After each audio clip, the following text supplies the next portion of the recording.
Coco Julia magkahawak kamay sa ABS-CBN Ball.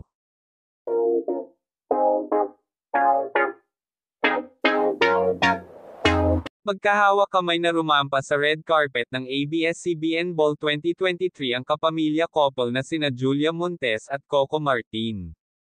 Ginanap ang bonggang-bonggang event ng ABS-CBN kagabi, September 30, sa Makati Shangri-La Hotel na dinaluhan ng naglalakihang kapuso, kapamilya at kapatid stars.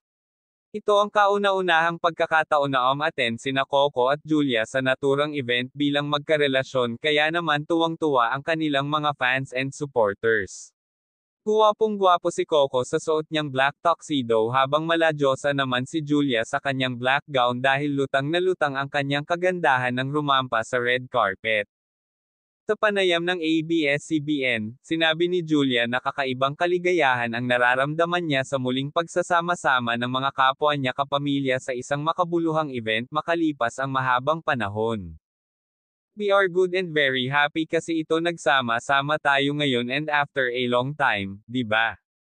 Parang bibihira na nangyayari ito at parang tama talaga yung tagline natin for tonight, forever grateful, pahayag ni Julia. Aniya pa, perfect ang team ng event na, forever grateful, kung saan pinarangalan at pinasalamatan ng management ang lahat ng mga naging loyal at nanatili sa network sa kabila ng matitinding challenges na kanilang hinarap. Yung mga friends at colleagues natin na hindi natin nakikita every time ngayon magga-gather together and lahat tayo grateful to be together this evening, pahayag ni Julia.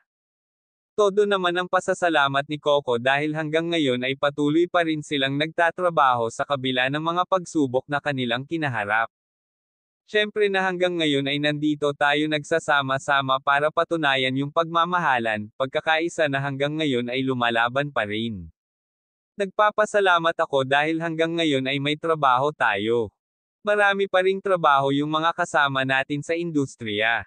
Ito yung panahon para makapagpasalamat tayo sa lahat ng mga tumulong sa atin, sa network, sa mga endorsement, sa lahat ng mga tao especially sa ABS-CBN and co-actors natin, dagdag pang pahayag ng teleserye King at lead star ng FPJ's Letter Batang Quiapo.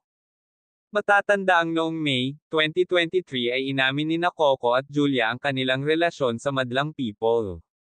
Ngunit sa kabila nito, wala pa rin silang inilalabas na kumpirmasyon tungkol sa kanilang anak.